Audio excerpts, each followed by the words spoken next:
मैं तो बाबा बागेश्वर नहीं हूँ। नई दिल्ली में आईआईटी दिल्ली के 57वें दीक्षांत समारोह के दौरान प्रधानमंत्री नरेंद्र मोदी का एक बयान चर्चा में आ गया। छात्रों को संबोधित करते हुए प्रधानमंत्री मोदी ने हल्के फुल्के अंदाज में कहा, मैं बाबा बागेश्वर नहीं हूं, लेकिन निश्चित तौर पर आपके मन में कुछ न कुछ चल रहा होगा। प्रधानमंत्री के इस बयान के बाद बाबा बागेश्वर का जिक्र सोशल मीडिया और मीडिया रिपोर्ट्स में तेजी से चर्चाओं में आ गया है। साथियों, आज आप सभी और सारे स्टूडेंट्स इस कार्यक्रम में उपस्थित हैं, लेकिन मन के किसी कोने में कुछ और चल रहा होगा। मैं तो बाबा बागेश्वर नहीं हूं, लेकिन कुछ तो चलता होगा।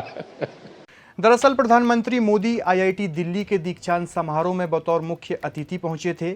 इस दौरान उन्होंने डिग्री हासिल करने वाले छात्रों को शुभकामनाएं दी और उनके भविष्य को लेकर बात की। प्रधानमंत्री ने कहा कि आज का दिन छात्रों के जीवन के एक नए अध्याय की शुरुआत है। आईआईटी से निकलने के बाद किसी छात्र के सामने नौकरी का विकल्प होगा। कोई नया शहर चुन सकता है, कोई अपना स्टार्टअप शुरू करने का सपना देख सकता है, तो कोई आगे की पढ़ाई या प्रतियोगी परीक्षा की तैयारी कर सकता है। इसी संदर्भ में प्रधानमंत्री ने छात्रों के मन में चल रहे भविष्य के विचारों का जिक्र किया। उन्होंने कहा कि उन्हें यकीन है कि इस समय हर छात्र के मन में आने वाले कल को लेकर कुछ न कुछ चल रहा होगा। इसी बात को उन्होंने मजाकिया अंदाज में जोड़ते हुए कहा कि मैं बाबा बागेश्वर नहीं हूं, लेकिन निश्चित तौर पर आपके मन में कुछ न कुछ चल रहा होगा। यानी प्रधानमंत्री का संदर्भ छात्रों के मन को पढ़ने या उनकी भविष्य की योजनाओं का अनुमान लगाने वाली बात से था। प्रधानमंत्री ने अपने संबोधन में छात्रों को यह भी संदेश दिया है कि आईआईटी से निकलने के बाद उनकी असली परीक्षा शुरू होगी। उन्होंने कहा कि जीवन की परीक्षा में सब कुछ आउट ऑफ सिलेबस होता है। बदलती दुनिया में वही व्यक्ति आगे बढ़ेगा जो लगातार सीखता रहेगा और नई परिस्थितियों के अनुसार खुद को ढालता रहेगा।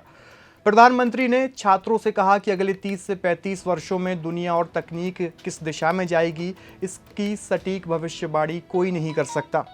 इसलिए युवाओं को लगातार सीखने और नई चुनौतियों के लिए तैयार रहने की ज़रूरत है। अपने भाषण में प्रधानमंत्री मोदी ने तेजी से बदलती तकनीक और वैश्विक शक्ति संतुलन का भी जिक्र किया। उन्होंने कहा कि तकनीक विकास की गति दुनिया के रणनीतिक समीकरणों को तेजी से बदल रही है। ऐसे समय में भारत के आईआईटी जैसे संस्थानों से निकलने वाले युवाओं की भूमिका और भी महत्वपूर्ण हो जाती है। प्रधानमंत्री ने छात्रों से अपील की है कि वे अपनी प्रतिभा का इस्तेमाल केवल व्यक्तिगत सफलता के लिए नहीं, बल्कि देश के विकास और विकसित भारत के लक्ष्य को आगे बढ़ाने के लिए भी करें। इसी कार्यक्रम में प्रधानमंत्री मोदी ने आईआईटी दिल्ली में एआई से जुड़ी नई सुविधाओं और परम प्रज्ञा नाम के AI powered high performance super computing facility का भी उद्घाटन किया। यह पहल उच्च स्तरीय कंप्यूटिंग और आर्टिफिशियल इंटेलिजेंस से जुड़े शोध को बढ़ावा देने के लिहाज से महत्वपूर्ण मानी जा रही है। प्रधानमंत्री ने छात्रों को यह भी याद दिलाया कि आईआईटी दिल्ली में प्रवेश से लेकर दीक्षांत समारोह तक का सफर भले ही उन्हें कुछ वर्षों का लगा हो, लेकिन अब उनके सामने जीवन का कहीं लंबा सफर है। उन्होंने छात्रों से कहा कि तकनीक, इंडस्ट्री और प्रोफेशन लगातार बदलेंगे, लेकिन जो व्यक्ति सीखता रहेगा वो लगातार आगे बढ़ता रहेगा। प्रधानमंत्री के मैं बाबा बागेश्वर नहीं हूं वाले बयान की खास बात यह है कि यह टिप्पणी किसी राजनीतिक मुद्दे या बाबा बागेश्वर धाम से जुड़े किसी विवाद के संदर्भ में नहीं थी। यह छात्रों के मन में भविष्य को लेकर चल रहे विचारों पर किया गया एक हल्का फुल्का मजाक था। इसलिए इस बयान को राजनीतिक टिप्पणी के तौर पर देखना सही नहीं होगा। कुल मिलाकर आईआईटी दिल्ली के दीक्षांत समारोह में प्रधानमंत्री नरेंद्र मोदी का पूरा संबोधन युवाओं, तकनीक, लगातार सीखने और भारत के भविष्य पर केंद्रित रहा। बाबा बागेश्वर वाला एक वाक्य उनके संबोधन के दौरान छात्रों के साथ सहज संवाद का हिस्सा था, लेकिन यही लाइन अब सोशल मीडिया और खबरों में सबसे ज़्यादा चर्चाओं में है।